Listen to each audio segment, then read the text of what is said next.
Hi everyone, it's Ep5 and Anya here, and welcome back to our podcast. What's her name again? Episode 5. Can't believe it. Are we gonna say, like, I can't believe it's such and such episode every single time? Because we've said it. We've actually said it for every episode. Oh my god, I can't believe it's our first, second, third episode. Oh, I know, but you know what? It's still one of them things. It's still one of them, like, wow factor things for me. It's like, am I actually sitting here recording a podcast that people are going to listen to? I know. It's still, like, hard to get over. It's still a bit nerve-wracking as well. Yeah, nerve-wracking. I still haven't been able to, yeah. Oh, I can't cope. I'd be pure riddled all day. Have you listened back to any of our, like, early ones, like the first and second or whatever? Because I haven't listened to any of them back. Like, when they come out, I listen to them. I think I listened to the first one, like, a good 4 times, because I don't know why, I just couldn't stop listening, being like, do you know when you're trying to nitpick? And I was going on and, like, nitpicking all the things, being like, I say like too many times, and I do this and I do that. But I think that's good constructive criticism for yourself. Because we haven't really got much from other people, so we are like our biggest critics and our biggest fans all in the one go. Oh Lord. So how are you, love? What has been the crack with you? We took a wee week out last week, just a wee break in between topics. So it feels like we haven't actually spoke about what we've been up to in ages. No, yeah, I've been alright. Last week was I feel like I've said every week last week was a tough week, but I was just in such a really weird place last week. So it was that, like, I was just couldn't function properly, and every thought I was having was negative. And I got one day where I was super duper motivated, and then my aunt passed away that night, and I was just like, oh my god. I was like, just went back into like a wee hole and was like just sad for so long. But I feel like today has been the first day that I have properly actually woke up without my alarm and don't feel extremely lethargic during the day, which is an absolute it's like a light, like I feel lighter. I feel like there's been something lifted off my shoulders, and I want to be like, I want to be motivated, like I feel motivated, and I feel like I actually want to do something with my life instead of like lying in bed, basically. Yeah. But it's strange the way things, you know, your mood kind of changes like that, because I find I dip in and out of those moods all the time. And I know you actually had to go through something, you know, pretty tough last week, but on the general, that kind of like low and then lethargic and then, you know, being like perky again, like you go through that. Like I go through that on a weekly, but I always find that when you're in that kind of down mood, like you forget that you come out of it all the time, and you kind of like get a wee bit of like that trapped feeling. Yeah, I know what you mean. Like I've always been the type of person in the past to like have 1 or 2 days where I'm down, and then I know how to pick myself up, you know, like straight away, like it would go away. But this has been like, I have felt like this for the last couple of weeks, and I haven't felt like this in like well over a year. And it was just really hard to process. And I didn't even want to talk to anyone about it either, which is the thing. Like, people were like, how are you? And I just wasn't replying to anyone's messages either. And I feel really bad. Like, I still have an inbox full of messages that I just can't fathom to reply to. And that's so rude. But I just felt like selfish in the sense that I needed to take time for myself, sort of thing. But yeah, how have you been? Like, what's been going on with you? Oh God, yeah, I've been kind of the same. I've had a weird couple of weeks of kind of just awkwardness and not feeling totally great. And yeah, like that's the thing about, you know, having those kind of dips in and out of those moods. Like you really have to, well, from my experience, probably try not to focus on it too much is what gets me feeling a wee bit better. And what I've tried to do is, as much as possible, distracting myself with something that I enjoy doing. Because although you think, I always feel kind of guilty whenever I like try and like distract myself, but at the end of the day, like putting yourself in a positive mind frame always helps you, you know, get over like being stuck in those types of thoughts and stuff. So I've just been trying to keep myself busy with like things that I enjoy and fun stuff, where it's just like catching up on like YouTube drama. Like if anyone's following the whole Tatty Beauty thing, please What is like that? let me know I saw your you thoughts on posting it. that yesterday. Can you give a wee bit more Oh info? my god, obsessed. Okay, so I have been a big fan of beauty YouTubers for years. I've watched them like for years, and it's these like girls and guys that come out and they do like makeup tutorials, but like over the years you get to know them like personally, and you're like emotionally invested in their lives, and like you follow them on like social media and stuff. Like, so sad, but anyway, I love it. But every once in a while like a big scandal comes out, and it's like so much drama, and they're all involved, and it's all he said, she said, and I just love it. I live for it. It's amazing. That's funny. So there's literally like a whole drama about this girl. Taddy has come out and said that, you know, these other two YouTubers basically framed her into making like allegations about somebody else to ruin their career, and it's like, oh, bitchiness, drama, I didn't do this, you did. Oh, it's it actually amazing. sounds like the Real Housewives of Beverly Hills, but only on YouTube.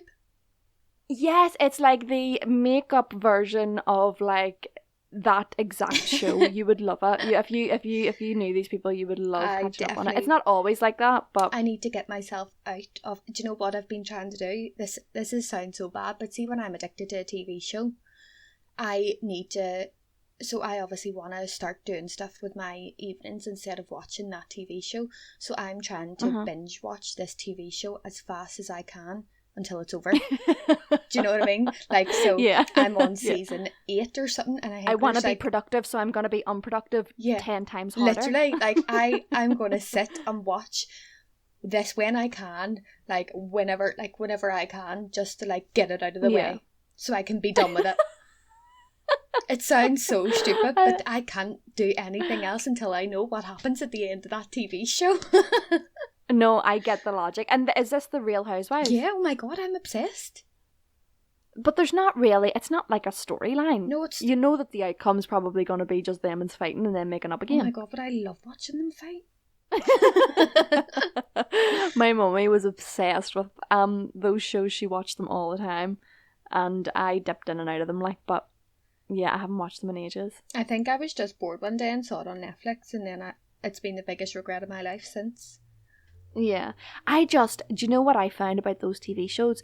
How they have the balls to be so bitchy to people's faces. I know. Like, I would never have the balls to say, like, the stuff that they come off with, that it's like, but sure, you're only with your husband because he's a millionaire and he's like super old, and like all this hair fucking stuff, and I'm just like, oh my god. If someone says something to me, I'd be pure cut to the bone. I go red and I can't even respond properly. I'm just sitting there in shock, being like, oh, that's really rude. Yeah, but they're like vicious, aren't they? Yeah. They're just like straight back at each other. You know what? See, if those people are like high on power trips, I don't think anything will hurt them. Oh, I know, but that's their full-time job, is to stir like drama and to be occupied with each other's lives and stuff. Mm-hmm. But yeah, funny. I used to watch them all the time.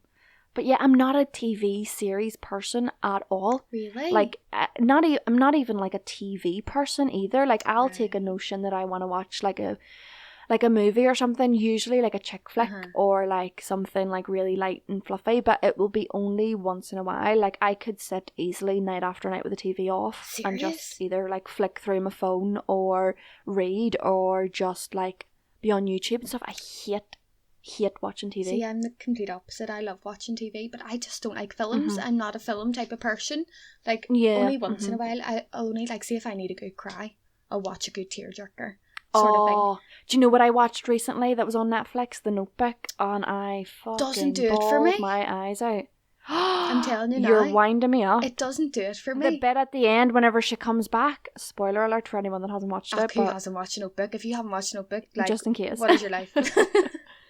Like, but did you not cry at the end whenever it was like, oh, how are the kids doing? No, I don't know. I think I'm an empath where it like, if something in a thing has affected me, it'll make me emotional.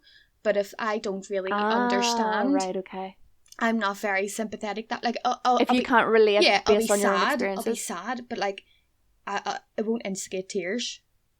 if you know what I mean. Is that what an empath is? I don't know. I might have made that up. No, I've heard of it before, but I don't 100% Empath know is the... like sharing. Oh my god! I am actually going to have to Google this now. When you feel someone's pain or something. Empath is a person. That's what I thought it was. Empath is a person with the paranormal ability to perceive the mental or emotional state of another individual. So you just said you were psychic. I don't think about the paranormal bit, but like if someone's feeling emotions on TV, I don't think I'm right there when I'm saying that.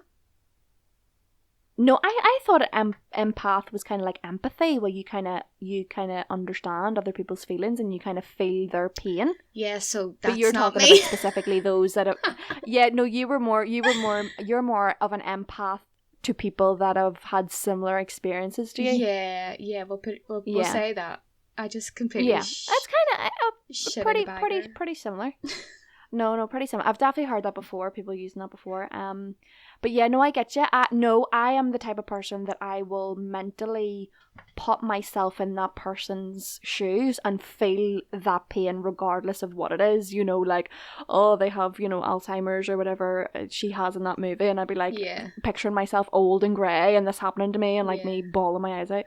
Like, no, there has been films that like I've cried at that like aren't related to anything that I've ever been through, but it takes a lot for me to cry at a film.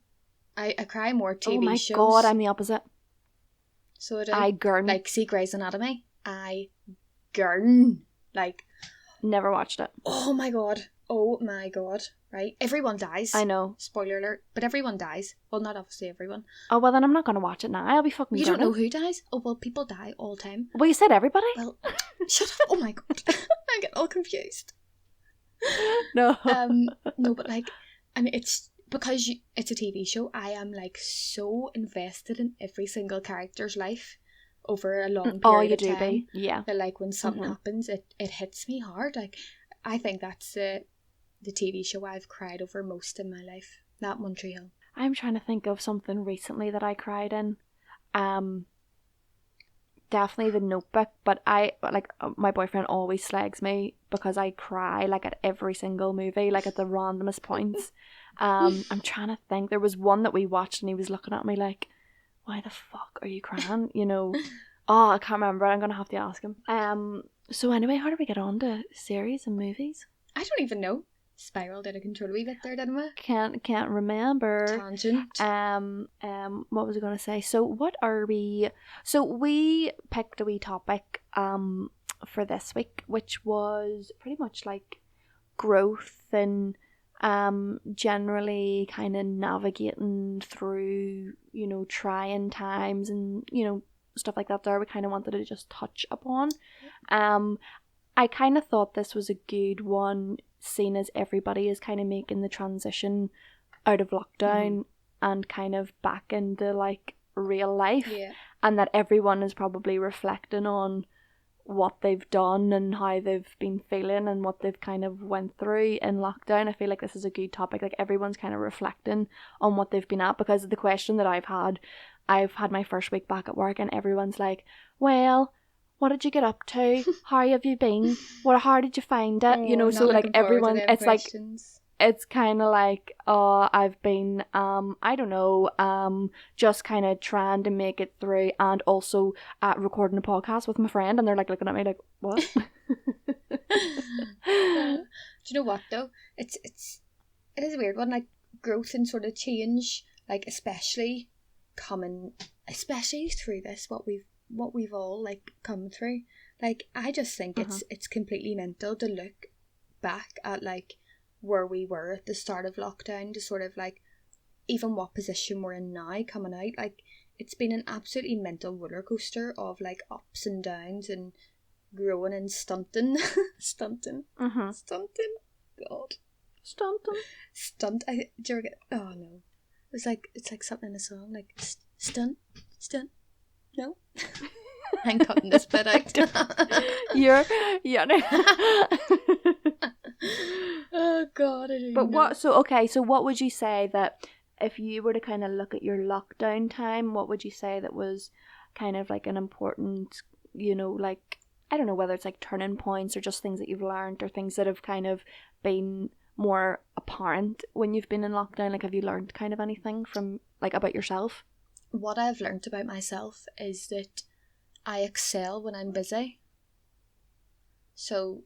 Right, okay, explain that to me. So, when pre-lockdown, I am going to work from 8 o'clock in the morning to 5 o'clock in the day, and then after work I am busy with like jiu-jitsu or like going to malls to work or seeing friends. Like I am always busy.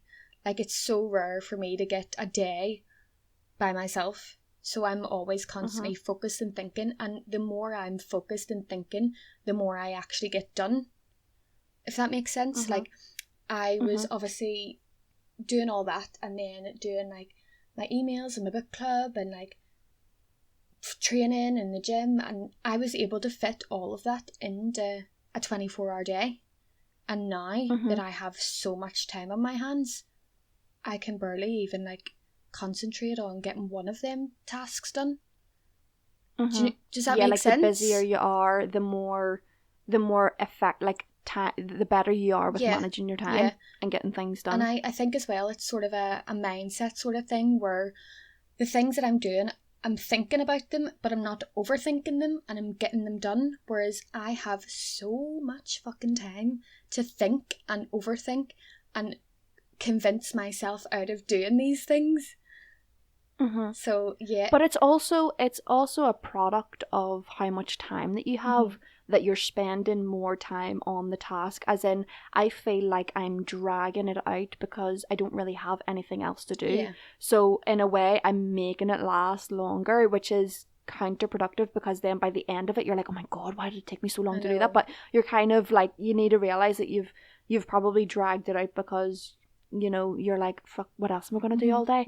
But yeah, no, I totally get what you mean, because I'm kind of the same. Like, that's what I noticed about lockdown. It was like, I was busy on some days doing absolutely nothing, but I was literally too busy, like, but genuinely busy, like, in my head and running about. But I didn't know, like, if I look back on the day, I would be like, what was I doing all day that I was so busy for? I know, and I definitely feel the same, because like, I'm sitting at my desk and I have the luxury, not luxury, but like, I'm working from home, but I can do wee tiny things during my working day, like, that I couldn't have done when I was in work, and I'm still not doing them.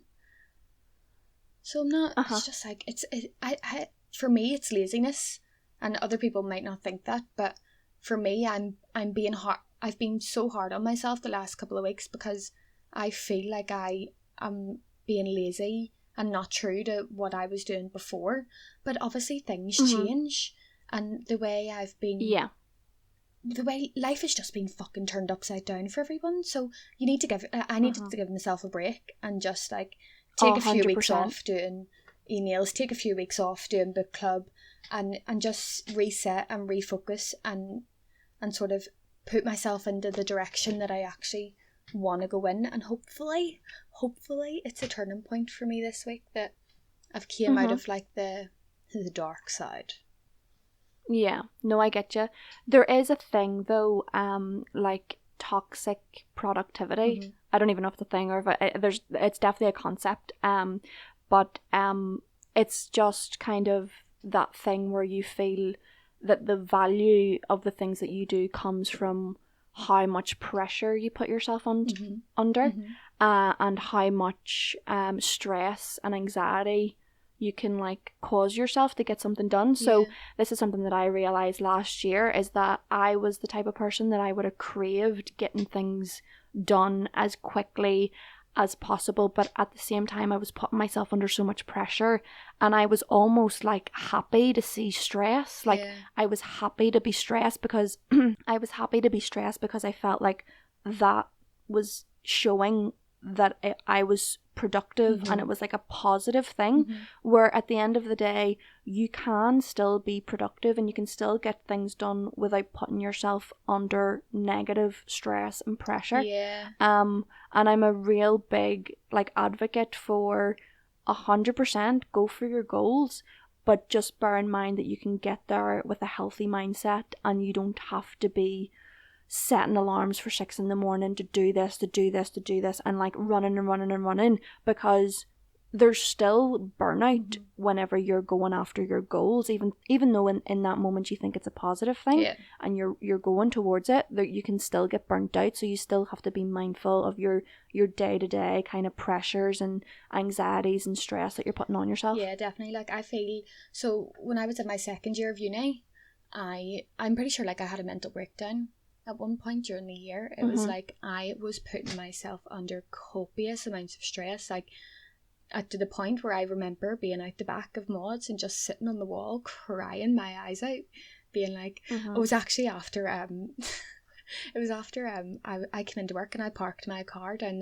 the back alley, and some man who works in the building above came down in his Ferrari and started screaming at me, like absolutely screaming at me, being like, what the fuck are you doing parking here and all, and proper going nuts at me.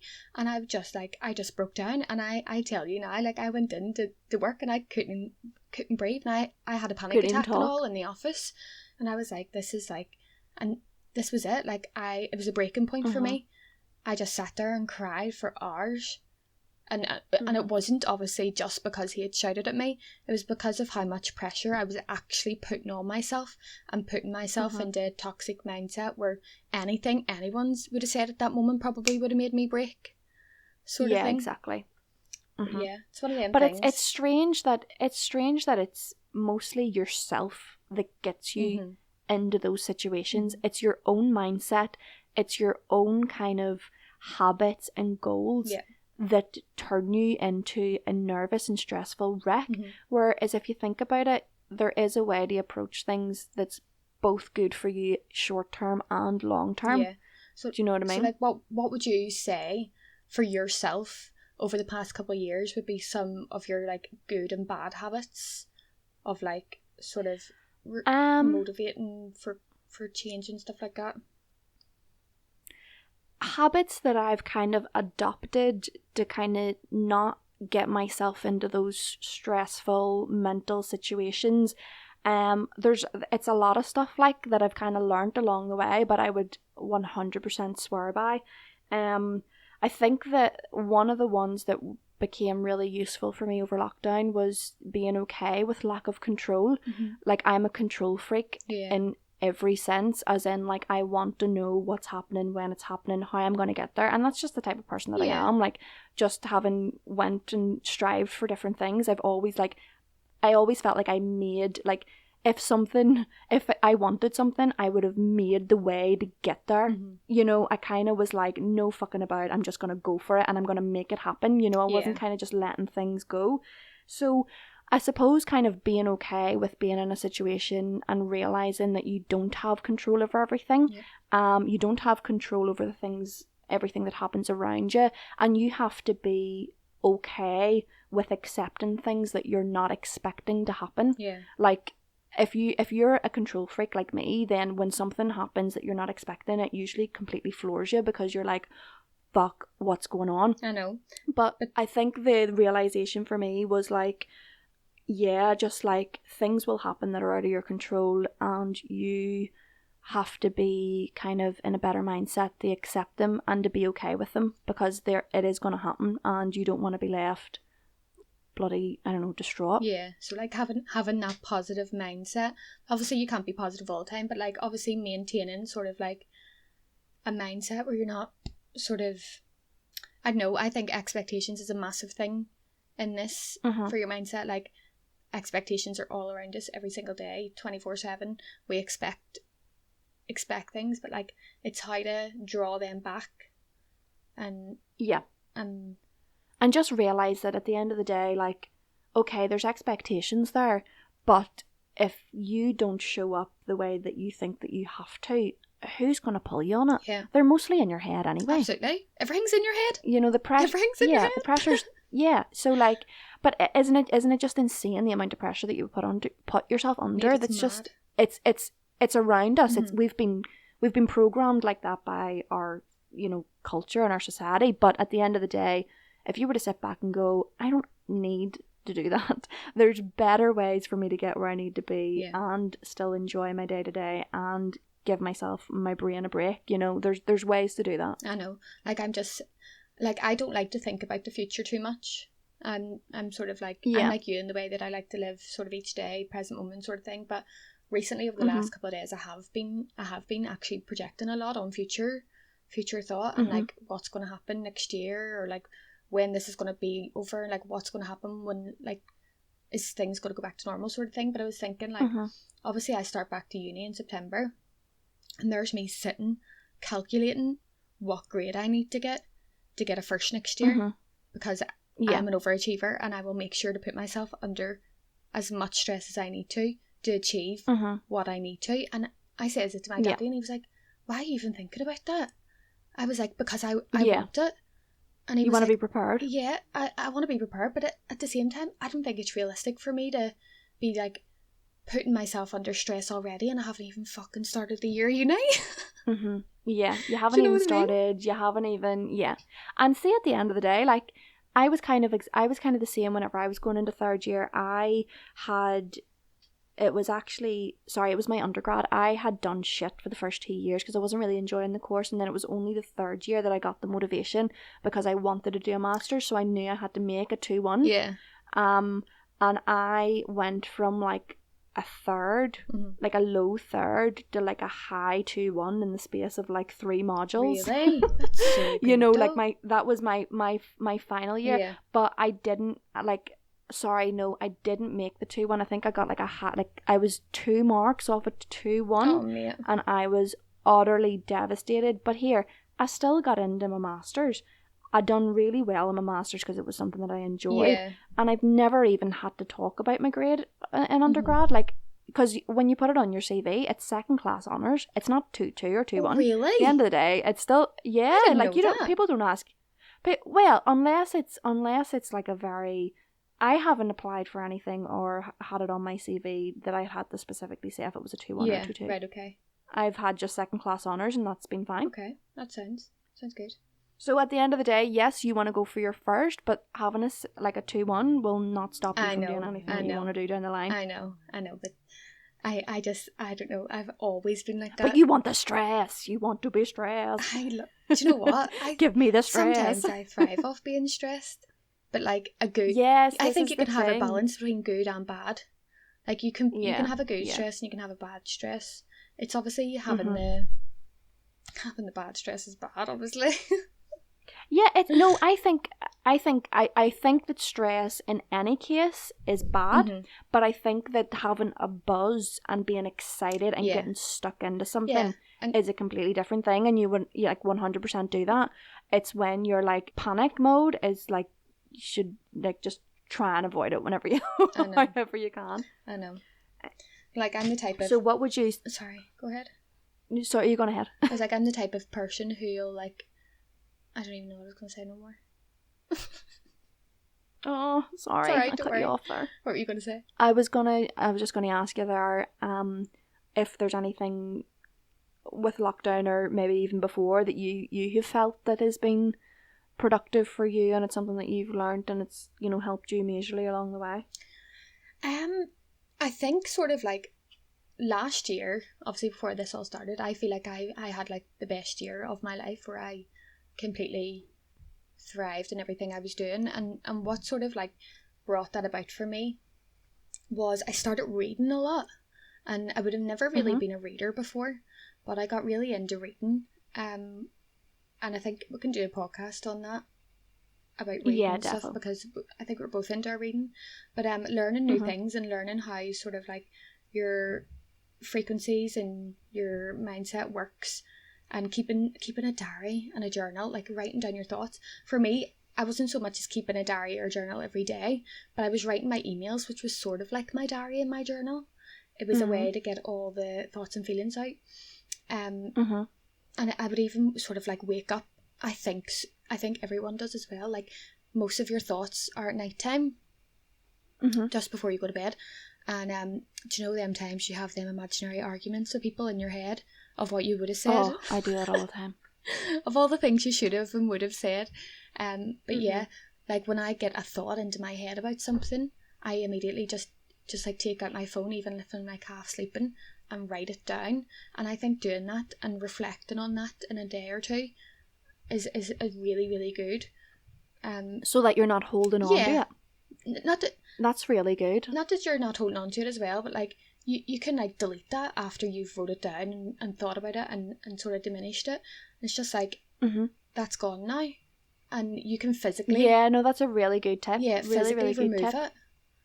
Whereas if it's in your head, it might just keep coming back in, sort of thing. Yeah. Some other things probably for me, getting yourself into a good routine is always like top of my list. Like I feel like when you're in a good routine, and obviously you don't have a routine every day, but sort of like know what you're doing, sort of thing, is good. One like my top thing is being realistic in setting your goals. Like mainly sort of like what you're doing, like what you want to achieve, and the space of time that you want to achieve it in. Like be realistic about it. Don't like obviously we keep talking about stress and pressure, but don't be putting yourself under pressure, because you'll not enjoy reaching your goal as much. And it's more about the journey than sort of like obviously the end of the goal is good too, but like it's about the journey you're on. So I think being realistic is good. Yeah, those are really good. I hadn't, like, for me, being realistic about the goal hadn't really occurred to me before, but it's definitely something that I'm going to think about now whenever I'm thinking about things that I want to do, because at the end of the day, you are very right in what you're saying. Like, if it's unrealistic, even slightly, like, you're putting yourself under more pressure, you're being disappointed, and maybe smaller goals that are achievable, you know, that are a little bit, you know, more short term to kind of get you to that bigger goal is probably the better thing to do for your own mindset. But so what you've said there about like journaling and writing stuff down, do you feel like being able to mentally sift through all your kind of thoughts and your emotions and stuff like that, has that helped you long term over that year that you said that you done really well? Has that helped you just kind of be successful? Literally, absolutely, because it was me sort of putting my thoughts and feelings out there and freeing up my mind to actually think about other things that would benefit me. So when I started really sort of journaling, I was getting all the negative stuff out of my body, and spending 10-15 minutes writing down, or even longer, and that's it. Do you know what I mean? Like, I've got that out for that day, rather than me overthinking it and occupying space in my mind that could be completely used on bettering myself in so many different ways. Oh, I totally get you. I'm very much so on that kind of journaling thing as well. Like, I started journaling maybe a year ago, like religiously every night. Whenever I was free, but I would done it pretty much every day or every other day. And literally, like, for me, I don't even know if I could read back on any of it, because I don't know whether it would be like triggering or but it wasn't even what I was writing wasn't really like full kind of paragraphs or sentences. It was just pure and utter feelings, gobbledygook, worries. It was just, you know, all the mess that sometimes that you have, that you just like have that scatterbrain and you don't know why, and you're just like, pick up your journal, get a pen, sit down, have a cup of tea, and just let it all out. Because as much as people say, oh, you know, I'm there for you if you ever need to talk, sometimes the stuff is like so shit that like you don't really want to bother people with it. Like, I would recommend, where possible, to speak to someone, but some of it is just like kind of irrelevant stuff that you don't really want to talk to people about. You don't really want to get into the process of explaining it too much. You just want to say what you feel and just get it out of the way. So journaling is 100% like definitely a good thing. What I've tried as well is like a kind of like a releasing meditation as well. Like, I've tried certain times when I've got a lot to kind of get off my chest, what I'll do is I'll maybe write it down, and then I'll sit for maybe 5 minutes and just do a little bit, like, work on my breathing and just visualize all those worries or everything that I have to say just kind of leaving my body and just getting rid of it, handing it over to your higher power, or just, you know, letting it I just dropped my mic. Handing it over to your higher power, or, you know, just letting it go. Just let that shit Let go. it go. It does not serve you. If it's in your brain, it's annoying you, it doesn't serve any purpose, let it go. I was just about to sing again there. Let it go. Let it go. Frozen. I actually didn't even think about that. I do you know what? I am one of them people. It's so weird. I don't know why. But when I'm speaking to someone, if they reply to me and it's like a short answer, I find a song and like I go, my brain goes through the song library in my head and like pinpoints them words, and I'll just start singing a song with them words in it. I think you live in a musical. Honestly. It works. That brain works in strange ways, let me tell you. Good. So, I'm trying to think of anything else that's kind of like been helpful for I think we started talking about like lockdown, but I think this is like just a general thing on how we've kind of overcome just melty situations, which I like because I like talking about stuff like that. Yeah, it's good. I think that for me a big thing as well over the last wee while has probably been just being aware about your response to different things. I think it's really easy to get annoyed at someone that said something the wrong way, or I always like, before I let something that someone said consume me, I always try and take a step back and go like, how important is what they've said, or even how important is that person in the grand scheme of things. Like, if it's someone completely random, like, do you value their opinion enough to let it consume you, you know, and get you down and make you overthink things? So just being more mindful of what type of information you're taking in and what type of information you're holding on to, and then also how you're responding to it. Because I think like what I've done over the last year is really sift through and be a little bit more conscious and look at, you know, even if it's like a program, or like it's, you know, videos that you watch or conversations that you're having, you're taking in so much information throughout the day from different people, whether it's like work people, it's friends, it's your boyfriend, it's your parents. So all that information, if it's not positive, even if you are a positive person, you're gonna be consumed by all these thoughts and all these shit conversations. So it's just being a little bit more aware about what you're letting seep in, and just kind of being a little bit more like, maybe not judgmental of it, but just looking at it and going, that's not really something that I would hold on. Yeah. Like, I have a good example of this from actually over lockdown. So, like, at the start of lockdown, obviously I came home and I was sort of self-isolating from my mummy and daddy in the house. So, I'm not joking, like, every single day, at least 2 or 3 times a day, me and my mummy would have a fight. Literally, like, oh my god, yeah, you were telling me about this. I would come downstairs and she would say one tiny thing that probably wasn't meant in a harmful way, but it triggered me. It triggered me into a negative mindset, and to respond aggressively or angrily, and that sort of set my day in a downward steer, like, of being like, oh, I can't live in this house, like, nothing ever blah blah blah works for me and all this. And I was like, right, okay, listen to what your mummy's saying. Right, so I took a day where I was like, this is getting too much. I'm literally like driving myself insane by like fighting over absolutely nothing. And I listened to her, and she was talking about my room being a mess, which is standard. And she was talking about not putting my dishes away after me because I'm lazy. Do you know, just wee tiny things that she likes to have in order.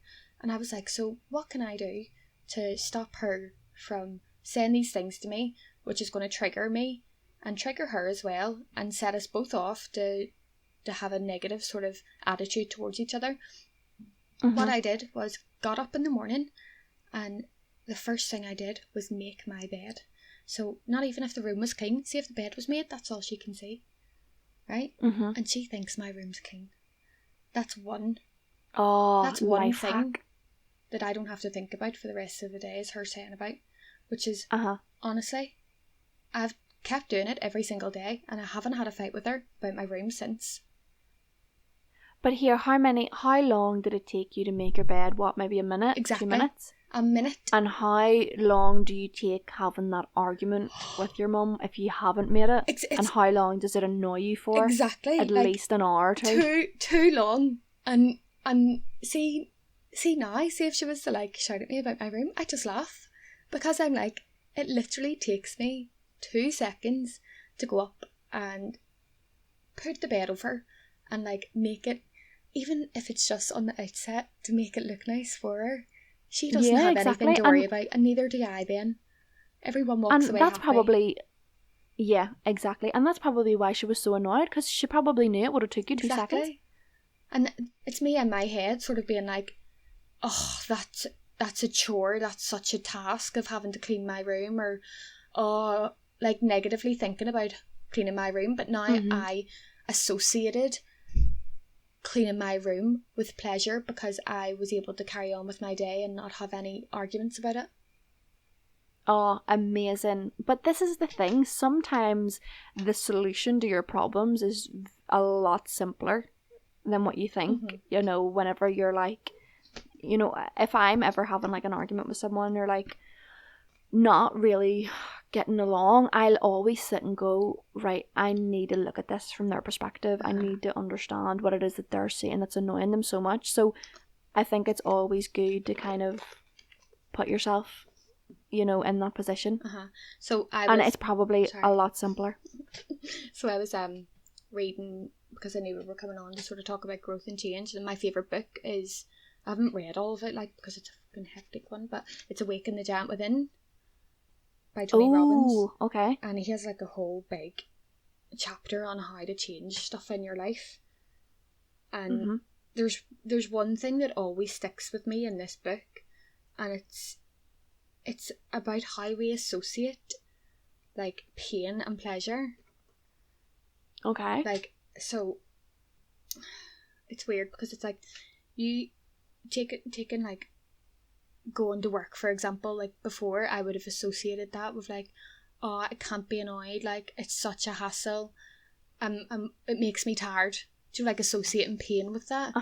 But if I start associating good things with it, being like, okay, I'm going to go in, I'm going to see my friends, I'm going to learn something new, I'm going to have a good conversation today, it'll make me more inclined to want to go to work. Yes. Because you're associating pleasure with it. Ah, right, I get you. I think that's very similar to like gratitude though.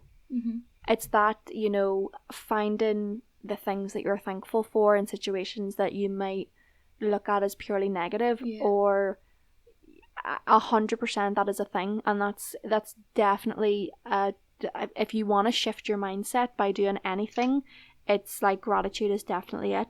I find that, like, you know, when I started doing gratitude around the time that I started doing journaling, and I found it really hard to begin with, because you're not always like happy about situations that you're in, because right, okay, say for example it's a normal day, you are working hard to get a promotion, they haven't told you whether you're getting the promotion or not, you're also waiting to buy a new car, you're also like going out at the weekend, so on that day that this is all happening, you don't really have anything to be grateful for, because your promotion hasn't came yet, you're not haven't bought your new car yet, and you haven't won it yet. So it's very easy to go, oh, like, I can't wait till like a month away. But when you think about it, like if you sit down and you go to yourself, right, what are the things that I'm grateful for? It's probably a roof over your head, you know, that you've had enough money to put food on the table and to buy yourself that wee top, you know, like it's just like trying to find the little small things that you would take for granted every day. I think that's definitely a mood changer. Oh yeah, like, I think so too. That whole kind of gratitude thing. And like, yeah, definitely associating the, you know, taking away the good things from what you're doing rather than, you know, seeing them as a negative, because at the end of the day, if you see things as negative, they always will be. You know, you can't ever overcome that, you know, situation if you're always annoyed by it. So I think I wrote an email about this once, and I gave them a task to do at the end, and I was like, write down some things that you dread doing, or that like you are holding something negative over, Mhm.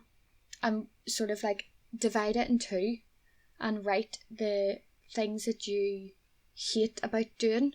So say it's like take for example smoking, right? So say you hate smoking or you want to quit, and it's like Okay. the things I hate about it, and it's like the smell, the taste, blah blah blah. The things I like about it is going out Mhm. and relieving stress. So if you want to Mhm. quit, you need to sort of Focus on what focus. good it is. No, focus on the bad things because you're trying to quit. If you're focusing on the good Oh, right, things of okay. it, then you're more Oh inclined no, to I do. thought you meant like, sorry, no, focusing on as in like what will happen when you quit. Yeah. Like, so that's kind of yeah, I get you. Yeah, but yeah, do you know what? I haven't picked up this book in so long. I actually would have read it every lunchtime in work, so I would have. Mhm. It's so funny because everyone walks into the lunchroom and I'm sitting in the lunchroom by myself with this big massive book and they're like, "Who is this girl? Like, who is this weirdo?" Do you read it during lunch? Honest, yeah, but like I would go for my lunch like 10 to 15 minutes earlier than people, which is a habit that I started setting. And I would pull out a book and I would read a couple of pages before everyone came in and sat at the table. And that's very something good. that I miss so much because I feel like I don't have the like that book's sitting in The front structure? of me. Yeah, it's structured. That book's sitting in front of me 24/7 now, but it's the first time I've picked it up in weeks. Yeah, You know what I mean? But yeah. Yeah, no, I get you. I ordered like 5 or 6 books at the start of lockdown from like Amazon, and I've read half of 2. And like they're all books that I've had in my head to get for so long. Yeah. And they're all pretty similar to that Tony Robbins one. The only thing that put me off the Tony Robbins one is I watched a bit of a series that he was doing on Netflix, and I just thought he was a wee bit overbearing. Oh, but here, like it was a bit like a bit huge, and the writing's really small in it too, so it's really hard to concentrate on. Like, it's not a book that you would read just in one sort of thing. It's one of them ones that you would pick up and put down and pick up and put down, which is the kind of books I like. But is the book digestible? Is it like or is it out there? I mean, a bit of both. I think you need to sort of be in the right mind frame for it. Like, you need to be in the mind frame that you want to accomplish or change or do something for yourself, because it's mostly focusing on sort of like taking control of your like emotional and mental sort of well-being sort of thing, and yeah, pushing you have to be in that like kind of positive mindset. It's like for a small book that's I would like a dimmed down version of it, to be honest. It's a bit much, a little bit more. Yeah, but it's good. I like kind of having a bit of a variety, like, because sometimes you're in the mood for something just a little bit lighter, and then sometimes like you're super focused and you're like, right, I want to know how to change my life today. I know it is. That was me today. I like had a couple of minutes. Well, I say a couple of minutes. Have the fucking whole day. I took some time and started reading Good Vibes, Good Life today. Oh, so is it by who's it by? Vex King.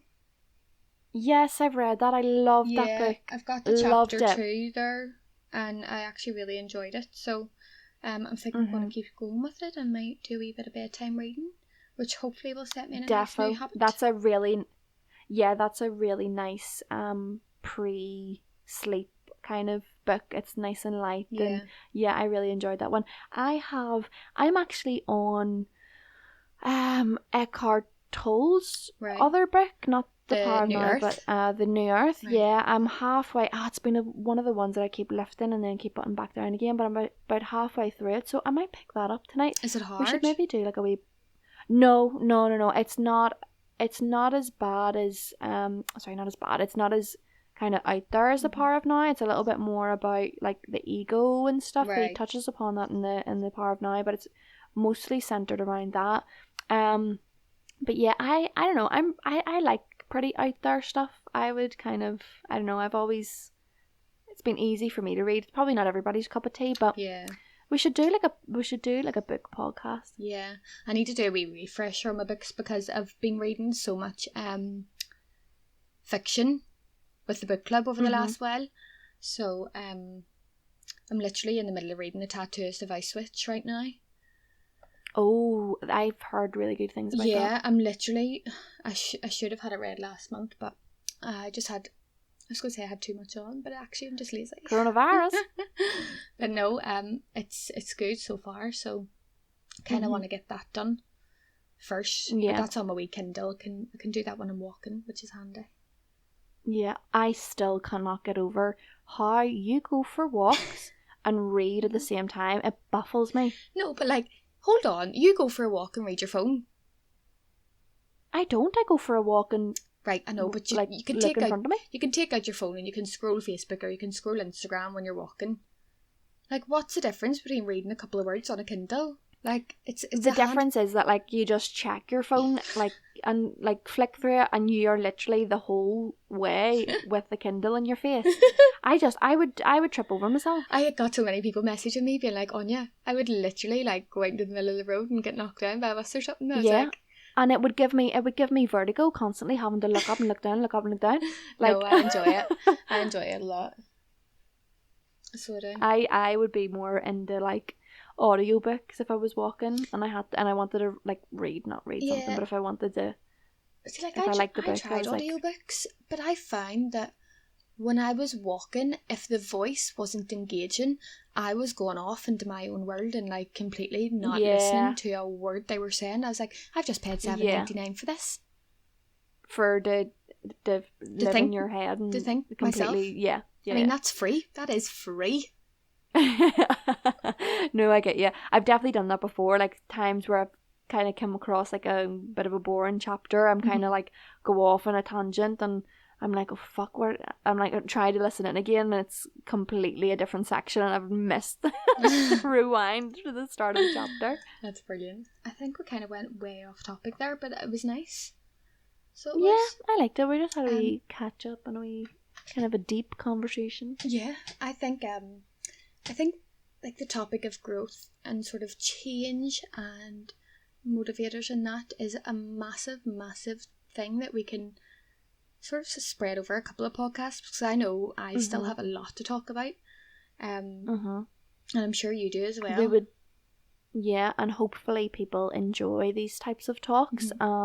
If you do, please let us know because it's super it's just nice to hear like, oh, you know, I enjoyed this about it because at the end of the day, you know, we like waffling but we do want to create podcasts that people actually want to listen to. So if you have enjoyed today's wee chat and you'd like to hear more about those types of stuff, like just give us a wee DM or comment or just do something. I know.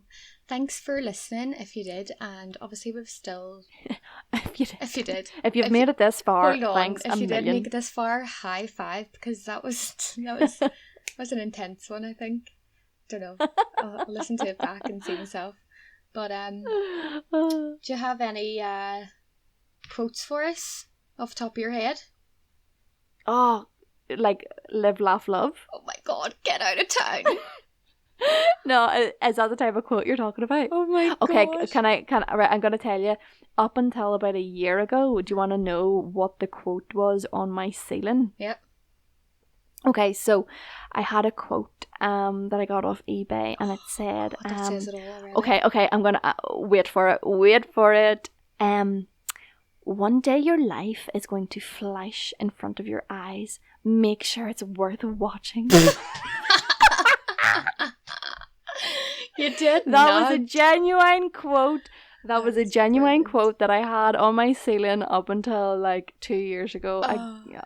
Don't even. Do you know what though? God, sometimes it gives you a wee reminder. Like I went to B&M the other day, my favourite shop in all of the land, and they had these wee things, and I have this board sitting above my desk, and I was like, that'd be nice for me to look up at every day and sort of reflect on, but I haven't reflected on it. I'm just doing it now as we speak because that's where I'm looking. Oh, please tell me, what does it say? So I have Basic two of them. Alert. One says, go where you feel most alive. Oh. Right? Yep. And the Because other ones, you're a traveller at heart. yeah, I am a traveller. And the other one says, everything is possible, even the impossible. Oh, Jesus. Oh, Jesus. Cheese. What are you doing The to me? cheese is spilling out of me right now. Oh, sometimes a bit of cheese is good, you know? Mhm. Like, we're not going to judge you if you have any quotes, obviously. We love a good quote, but, yeah, maybe we should have, like, a quote of the day when we're doing the podcast. Quote of the day? Oh my god, I love that. Yeah, we'll have a quote at the end of our podcast, maybe. Right. 'Cause I like listening this to one. that. I like this one about change. I think I put it in one of my emails once. And it's, change is inevitable, but growth is optional. Oh, yes. Woof, okay, woof. I get you. Take that one. Up your pup. Okay, join us next time for episode 6 and another amazing quote to live by. Please leave us a review. Or subscribe or anything else that you'd like to do. Thanks. Follow, comment, subscribe. And we will see you next week. Thanks for joining. Bye. Bye.